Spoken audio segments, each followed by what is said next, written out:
Praise the lord. प्रभु यीशु मसीह के नाम में आप सबको जय मसीह की। और आशा करता हूँ आप सब लोग अपने अपने स्थानों में बहुत ही कुशल और मंगल होंगे और परमेश्वर के पंखों से ढके हुए होंगे और हर एक बीमारी और तकलीफ से दूर होंगे। आमीन। बात करना चाहता हूँ आज मैं कि आज परमेश्वर ने मुझे और आपको बहुत योग्य बना रखा है और बहुत सारी आशीषों से नवाजा है उसने हमें।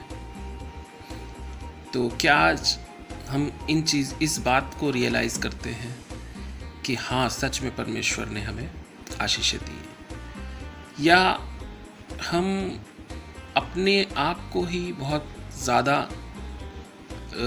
प्राउडी फील करते हैं या बहुत सोचते हैं ये सब कुछ जो कुछ मेरे पास है ये सब मेरी वजह से है, या ये सब मैंने कमाया है क्योंकि मैं टैलेंटेड हूँ, या मेरे अंदर हुनर है ऐसा, या मैं बहुत ज़्यादा योग्य हूँ और इसलिए ये मेरे पास है। नहीं मेरे प्रियो, आज हम जो कुछ भी हैं या हमारे पास कुछ भी एक एक चीज़ या एक एक पल जो हमारे पास है आज, वो हमारी अपनी बदौलत नहीं बल्कि हमारे परमेश्वर की ओर से है। आज मैंने बहुत से लोगों को ऐसे देखा है जो अच्छी जॉब पे हैं, अच्छे ओहदे पर हैं, अच्छी पोजीशन पर हैं, अच्छी अर्निंग है उनकी, लेकिन वो परमेश्वर को भूल चुके हैं। आज वो इतने व्यस्त हैं पैसा कमाने में कि वो परमेश्वर को भूल चुके हैं। ऐसा हमें नहीं होना है मेरे प्रियो, क्योंकि हर एक पोजीशन, हर एक ओहदा, हर एक आशीष, चाहे वो पैसों के रूप में हो, चाहे वो बच्चों के रूप में हो, हर एक आशीष परमेश्वर की ओर से होती है और हमें इसी बात को याद रखकर उसको धन्यवाद देना है। और एक गीत में 2 लाइनें भी हैं जिसमें जो इस तरीके से हैं, योग्यता से बढ़ के दिया है अपनी अदा से तूने हमें, योग्यता से बढ़ के दिया है अपनी दया से तूने मुझे, मांगने से ज्यादा मिला मुझे, आभारी हूँ प्रभु मैं। तो मेरे प्रियो, हमें अगर हम इस गीत के अकॉर्डिंग अपने आप को समझते हैं कि हाँ, सच में परमेश्वर ने मुझे योग्यता से ज़्यादा दिया है, मैं तो योग्य ही नहीं था, जो चीज़ें परमेश्वर ने मुझे दी हैं, आज जिस तरीके का जीवन मैं जी रहा हूँ, मैं तो इसके योग्य ही नहीं था। अगर ये सच्चाई हम एक्सेप्ट करते हैं तो हम परमेश्वर के नज़दीकी में हैं, परमेश्वर हमारे ज़िंदगी में कार्य कर रहा है। और अगर हमको इस गीत के अनुरूप, मतलब इस गीत को हम सोचते हैं कि हमारे लायक ये गीत नहीं है, या हम इस गीत के अकॉर्डिंग नहीं हैं, या लगता है आपको कि आप योग्य ज़्यादा थे और परमेश्वर ने आपको कम चीज़ें दी हैं, या आप योग्य तो थे एक अच्छी पोजीशन पे जाने के लिए और आज आप उस चीज़ पर नहीं हो, तो ये गलत है। क्योंकि मेरे प्रियो, परमेश्वर ने हर एक को, ना मुझे ना आपको, बल्कि हर एक को योग्यता से ज़्यादा दिया है। बस इस चीज़ को रियलाइज़ हम और आप नहीं कर पाते हैं। और ये गीत मैंने इसीलिए गाया आज, ताकि ये हम और आप इस चीज़ को समझें कि हम इन चीज़ों के लिए योग्य नहीं थे जो आशीषें परमेश्वर ने हमें दी हैं, क्योंकि हमने इतने गलत काम किए हैं, इतने पाप किए हैं मेरे प्रियो, कि परमेश्वर की जगह अगर कोई साधारण मनुष्य होता ना, तो वो कब का सज़ा दे चुका होता हमें और आपको। लेकिन वो दया करने वाला परमेश्वर है, माफ़ी देने वाला परमेश्वर है और विलंब से कोप करने वाला परमेश्वर है। तो वो बहुत समय देता है हमें बदलने के लिए, हमें सुधरने के लिए, हमें रिपेंट्स करने के लिए कि हम अपने पापों की क्षमा मांगे और उसके चरणों में आए। और एक चीज़ और बताना चाहूँगा, कुछ लोग सोचते हैं कि उनकी परीक्षा ली जा रही है या परमेश्वर, इस समय परीक्षा का समय है या परमेश्वर उनसे परीक्षा ले रहा है। तो मैं वचन में से उनको जवाब देना चाहूँगा कि याकूब की पत्री अगर हम पढ़ते हैं, याकूब नए नियम में याकूब पहला और उसके 12 से 14 पद तक, तो वहाँ पर मेरे प्रियो मैं पढ़ के बताता हूँ आपको। धन्य है वो मनुष्य जो परीक्षा में स्थिर रहे, क्योंकि वो खरा निकलकर जीवन का मुकुट पाएगा, जिसकी प्रतिज्ञा प्रभु ने अपने प्रेम करने वालों से की है। तो परमेश्वर यहाँ कहता है धन्य है वो जो परीक्षा में स्थिर है। हमें क्या परीक्षाओं में स्थिर रहना है। हम अब इसमें आगे बताता है वचन कि परीक्षा परमेश्वर की ओर से नहीं होती। इसी में अगर आगे आप पढ़ेंगे तो वचन हमें बताता है परीक्षा परमेश्वर की ओर से नहीं होती।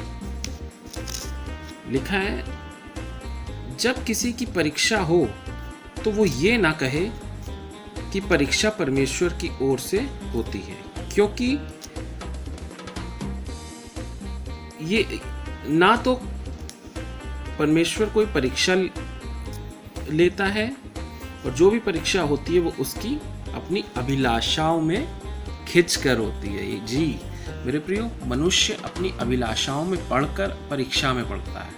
अपनी अभिलाषाओं को पूरा करने के लिए वो गलत कार्यों को करने लगता है, जिससे कि उसकी परीक्षा होती है। और परमेश्वर की ओर से मेरे प्रियो कोई परीक्षा नहीं होती। ये शैतान है जो परीक्षा में मनुष्य को डालता है, और तब हम परीक्षा में जब पढ़ते हैं तब हमें परमेश्वर की याद आती है। जी हाँ, वचन हमें बताना चाहता है मेरे प्रियो कि हम ऐसे कार्य करें कि हम परीक्षा में ना पढ़ें। और अगर कोई मनुष्य परीक्षा में है तो वो परमेश्वर की ओर से परीक्षा नहीं है, बल्कि उसकी अपनी अभिलाषाओं की वजह से शैतान के परीक्षा है। और मेरे प्रियो, हमें परीक्षा से बचने के लिए क्या करना होगा? हमें परीक्षा से बचने के लिए परमेश्वर के विश्वास में बने रहना है। जैसे आज हम अपने बच्चों से चाहते हैं कि वो हमारी हर एक बात को माने, हमारे हर एक कार्य को पूरा करें, जो हम कहें वो पूरा करें। हमने जो लेसन उन्हें याद करने को दिया है स्कूल में, तो उसको वो याद करें।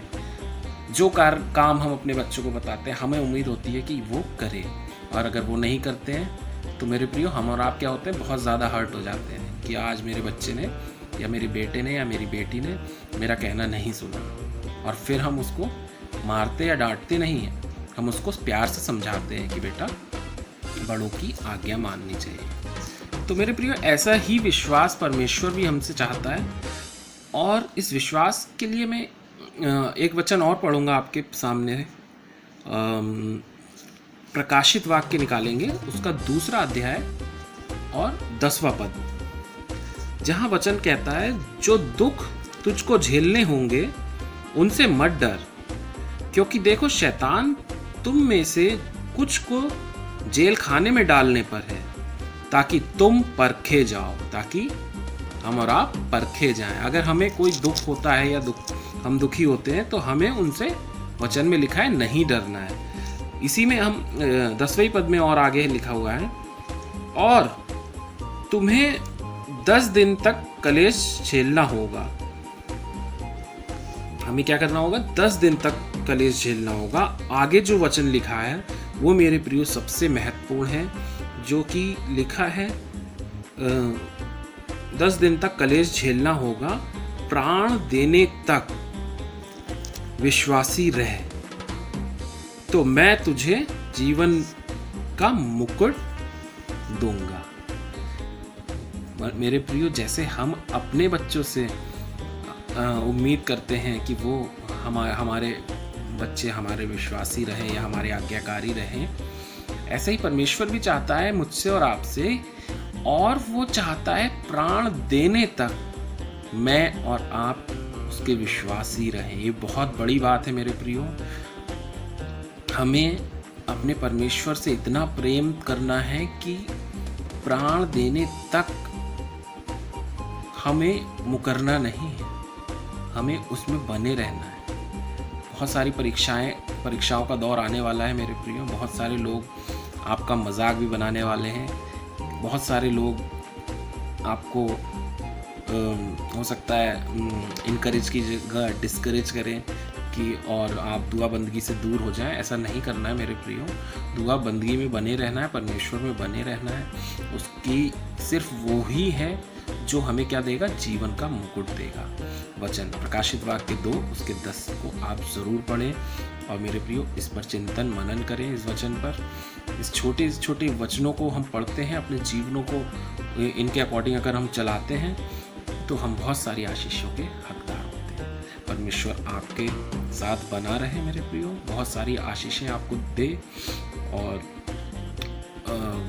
परमेश्वर के वचनों में जो एक जो मज़ा है, जो सच्चाई है और जो आनंद है, उसको पढ़कर, उसको फील कर और उस पर चलकर मेरे प्रियो वो आनंद आपको किसी भी दुनिया की किसी चीज़ में नहीं मिलेगा।